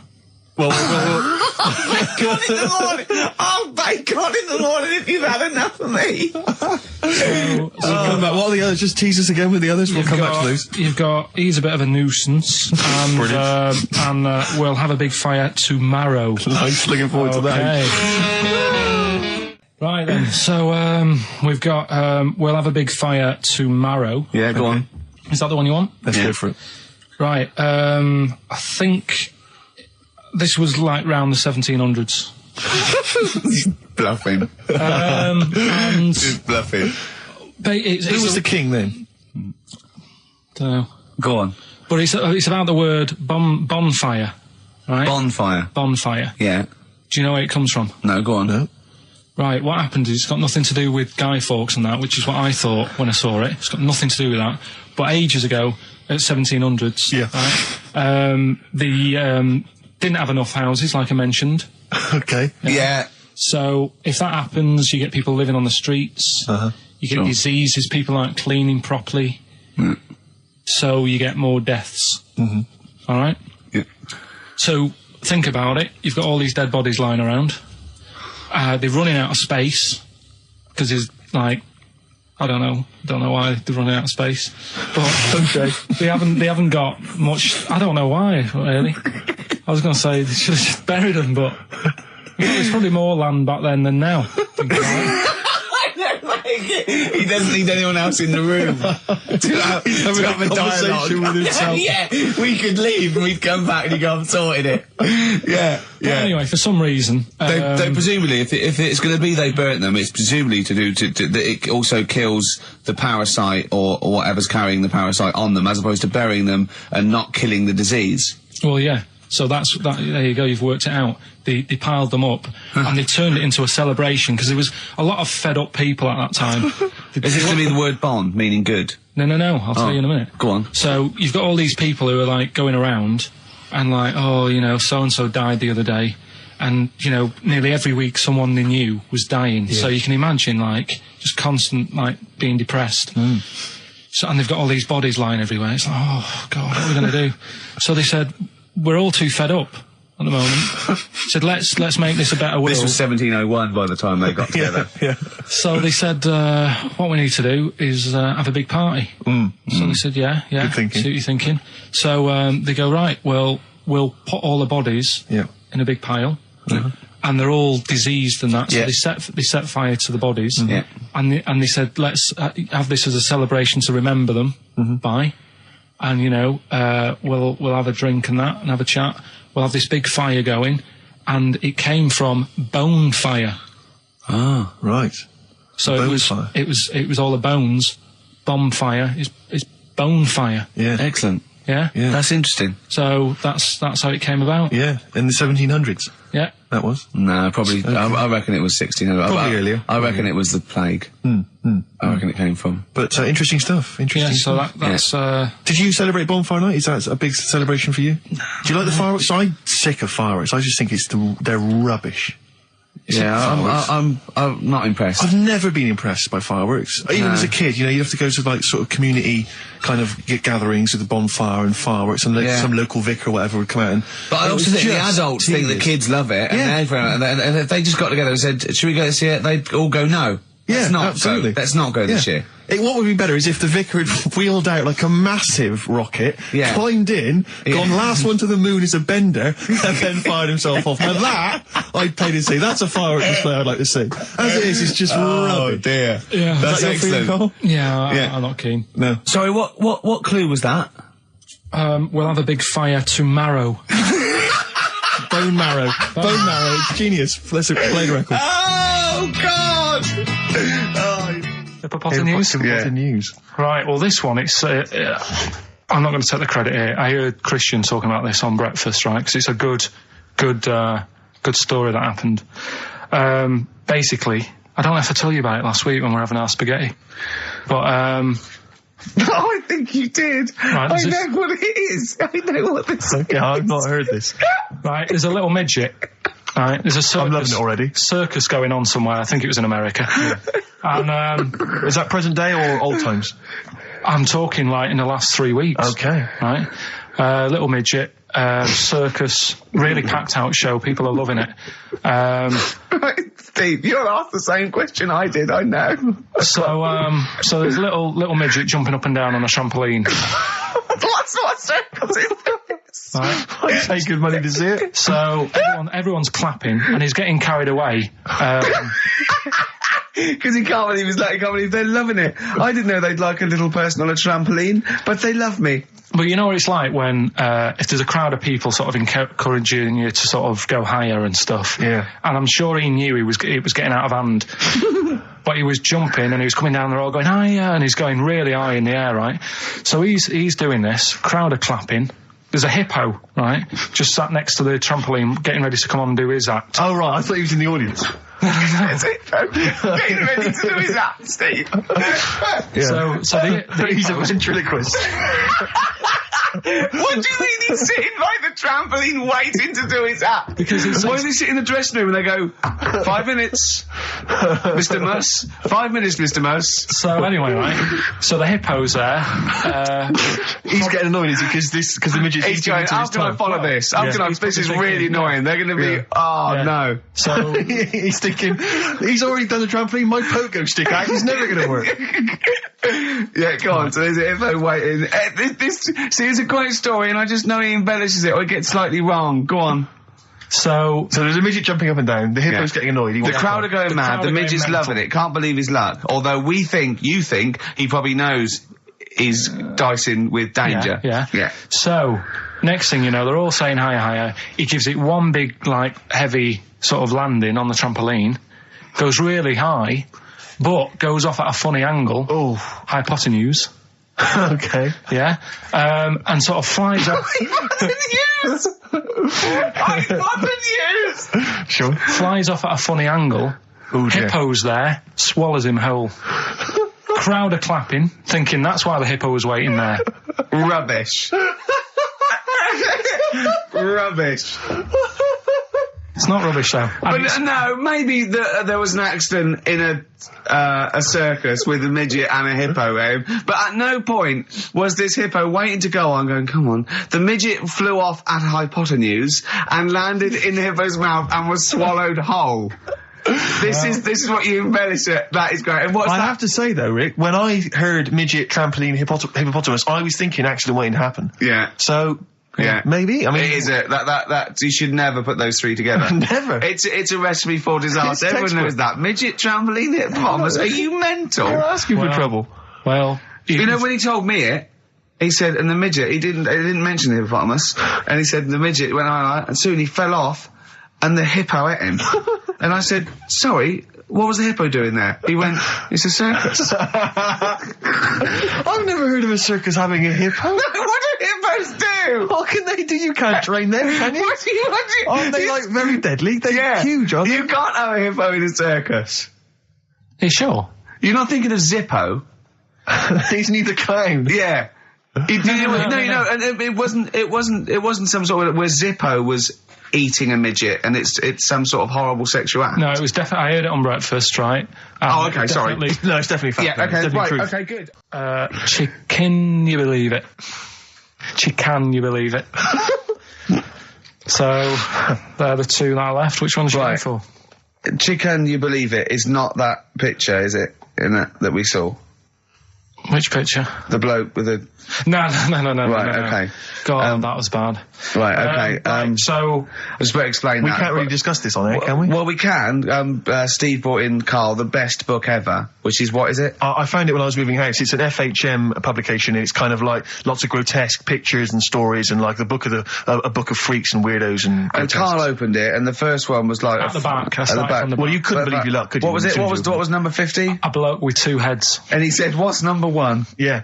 And then number 6, there's a bloke who's a squid or something. Octopus. Yeah. yeah. He's loving it. At number 1, he said, well, it's just a fella under a rock. And I went, oh no, read on, I think I know about this. And it's the fella that was found, he caused a landslide while having sex with a chicken.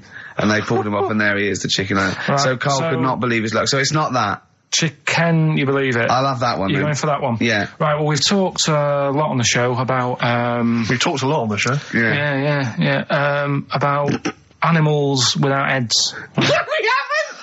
We haven't. We talked about cockroaches could live without a head for 7 days. Yeah, we talked about that, and then of course there was the well-known one about the fella who had his head cut off, and he blinked. He said to his mate, "Count how many times I blink when my head comes off." Yeah, when you told it to me, you said his head came off, and he said, as his head was in the basket, he said, "Quick, count how many times I blink." And it was Nick Frost that had to go, "No, Carl, no, he said it before." I went, and that was lovely. So yeah, we've talked quite a lot about things heads coming off. Go on then. Well, this one, right? Back in 1945. You looked it up the date. It's got a specific date. Wow. Mate Jonathan sent this one. You know him as well. The lad at the BBC, right? He emailed this one in. So thanks for that. Chicken. It's called Mike. There's a chicken called... Sorry, I missed a bit there. There's a chicken called Mike. Chicken called Mike. Okay. Right? Yeah. What happened was, it was living on a farm, right? Loads of chickens knocking about. And the owner of the farm is like, getting ready for tea, and his wife says, go out and get a fresh chicken, because my mum's coming round. So he thinks, well, I want to get a good one in, because I want to impress her. Cause back then, even then, they wanted to impress the mother-in-law and that. So they said, all right, I'll just nip out and get one. So he sees Mike, chicken, running around. Is this during the war or after the war? 1945, I'd say that was after. No, it ended, It ended in 1945. Yeah, Okay. September, go on. Yeah. So, chicken's running about. He thinks that one, that looks all right. I'll have that one. Mikey. So he picks it up, and he cuts his head off. Oh. Puts it on the block, cuts his head off, runs about a bit, like they do. He thinks it'll stop in a minute. Keeps running about. Oh, what's going on here? Right? He's now like chasing the chicken without an head. Yeah. He's saying he should die in a minute. Anyway, doesn't die. Chicken's walking around with no head. Lives for 18 months. Yeah. Chicken with no head. Yeah. What do you think of that? Well, I'll tell you, I've heard this story before, Rick, and the explanation, as I understand it, was that certain vital cords, spinal cords, weren't severed when the head came off. So that was why it continued to live. Yep. I don't know if that sounds plausible. It's fine. Absolutely fine. How did it take on protein and energy? The fella who owned it, he said, well, hang on a minute. He said, I could kill it now. But I've got a wonder chicken here. But he's thinking, it must really want to live. Sure. Right? If it survived that, I've got something here. Yeah. So what he does, he gets a little eye droplet thing that he used to use on it. Obviously not anymore, right? And he filled it with grain and water, and it had a big hole in its neck where its head used to be. And he incredibly. And he dropped. You know what? I mean, that is possible then. If it, without infection, without infection, if he was taking on things, it is possible, right? Why? Why what? Why did he do it? How cruel is that? I mean, that was not cruel, because the chicken obviously, He said if he thought it was a bit fed up, he would have killed it. He said, but it was running around quite happy. Well, it wasn't fed up at all, because it had no brain. Well. What do you mean, wow? I'm just saying what... It was nothing. It was just sinew and nerves and electrical impulses breaking down energies, right? That's all it was. It didn't have a brain. So it was... But I'm worried about the psychology of keeping a pet without a head. I'm worried more about what the farmer was thinking than the chicken. I tell you this, the question I'm asking is, was the mother-in-law impressed? I mean, that's why he set out to chop Mike's head off. This is lovely, but it's just the head. Well, you don't kill a chicken like that all at once. I thought we were having chicken for dinner. Come and look at this, running around the yard. Yeah.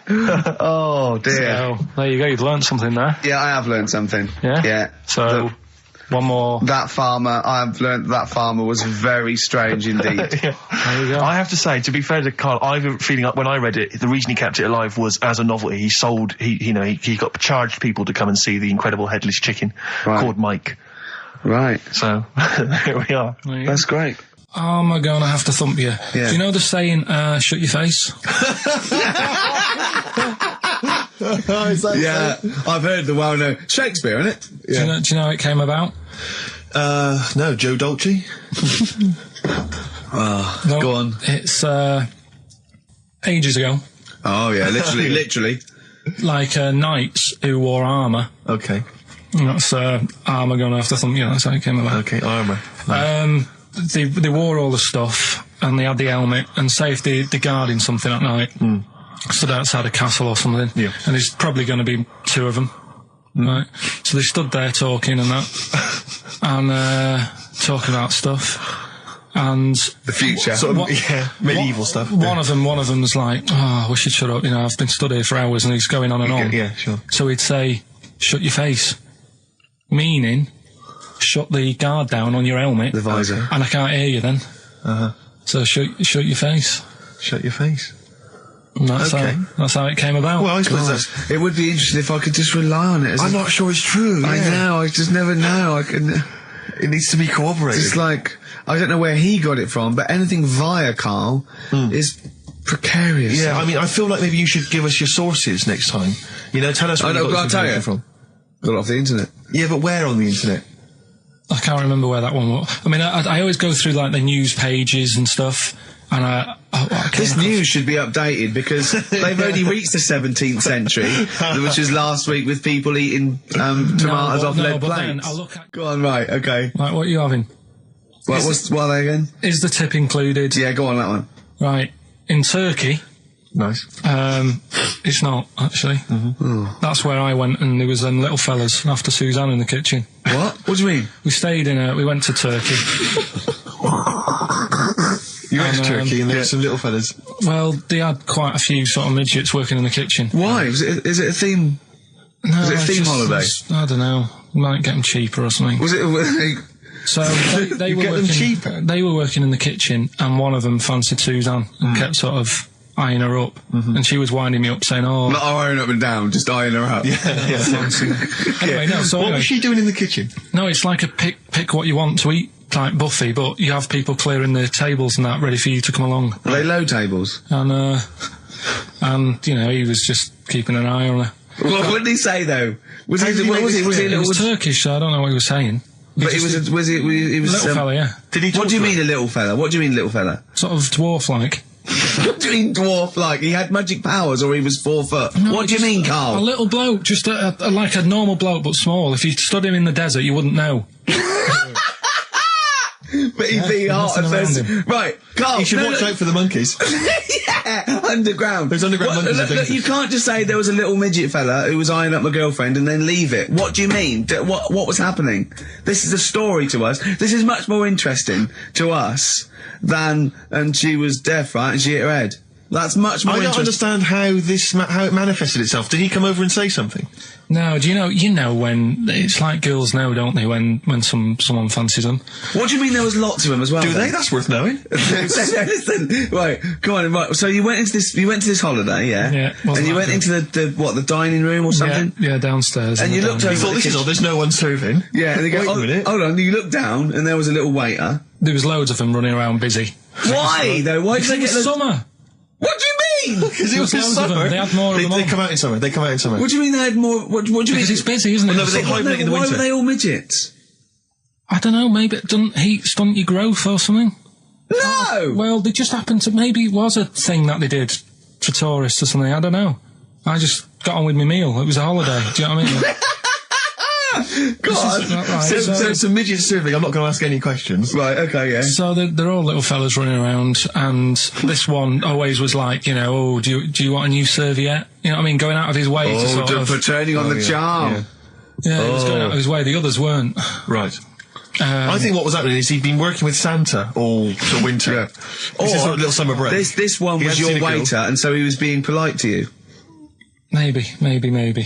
But what did Suzanne say then? Well, she was using it to wind me up. What was she saying? Oh, he's... Oh, just like, you know, look He may be small, but he's well, built like a... Yeah, he's all man. so Were you jealous of a midget then? You were jealous of it him? is a bit annoying, isn't it? Why? It wouldn't bother me as much now, because I've been with her for ages. Right. But at the time, that might have been one of our first holidays, and it's like, You don't know, want to be what's going stolen on? I've away paid by for it. this holiday. Yeah. And then you get off with a midget? Yeah. Oh. So anyway, But it doesn't matter because you got chatted up by a bearded lady. So. Yeah. tell you what, no, that's got nothing to do with that. What were you going to say? No, What were you going to I say? was going to say the hotel was half board, and maybe. Oh, right.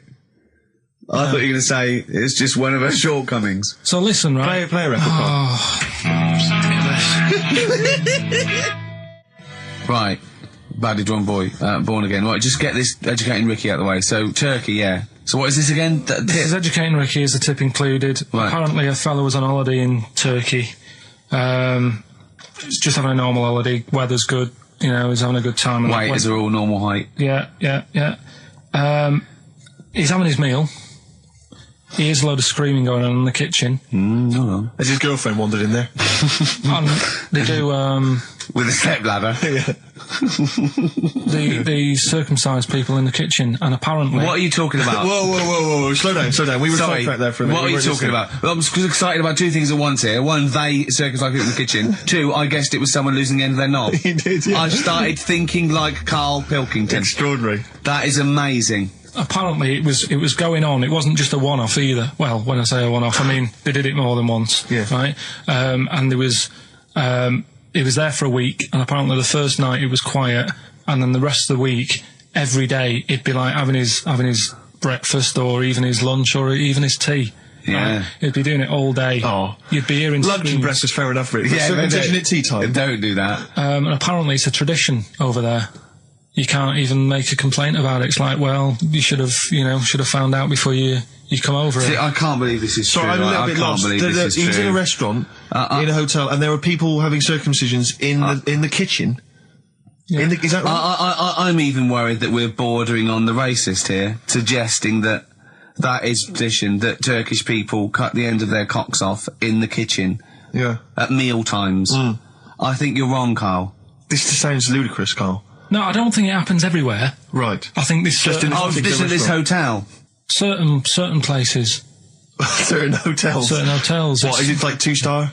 Yeah. I don't, that, Why did he go to the Foreskin Inn? It was his own fault, wasn't it? so that Sorry, that's it, is it? Have they closed? Sorry, no, wait. That's the story. You educated me, right? Once a fella saw some Turkish people cutting the tip of their knob off in the kitchen. Thanks very much. Thanks very much, Karl. Got any more? Well, there's things you can learn from it. Either don't go to Turkey, No! don't have calamari when you're over there.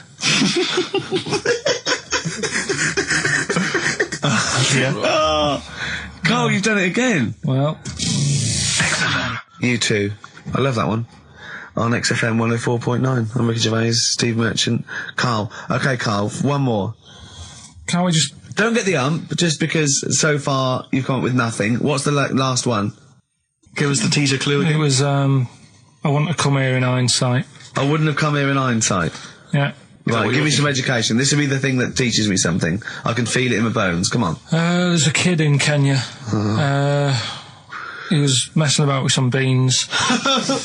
Magic. We guessed that as well. You did, yeah. He's fed up because we've guessed his puns, I think. He put one of them in his ear. Yeah. The mum or the dad said, what have you done that for, or whatever. Yeah. So I'll have to take you to the doctors now. So they took the kid to the doctors, and the doctor said, he said, I can get that out, I can sort that out for you. So he took it out, and the doctor said, right, that's £3.50. And the dad said, I've only got £2.70 on me. And the doctor said, right, well, and he put the bean back in his kid's ear.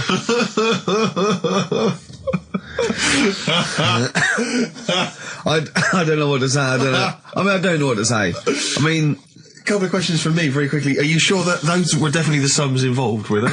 Well, the equivalent of whatever the deal with in Kenya. Yeah. It was the equivalent of, you know. £3.50. So what currency was it, Karl, that you translated into sterling? I don't know. It was saying in the thing, it said the equivalent of. £3.50 and £2.70. Did it say that? Yeah. So Did it say that? Yeah. Karl, look at me. Did it say that?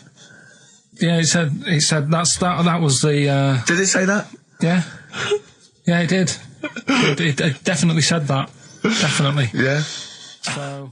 Oasis, Live Forever on XFM 104.9. Right, we're in the swing of things. It's mine and Steve's favourite bit of the whole show. This is what we do this show for now. Educating Ricky. Yeah. Go for it, Karl. You said that learning can't be fun.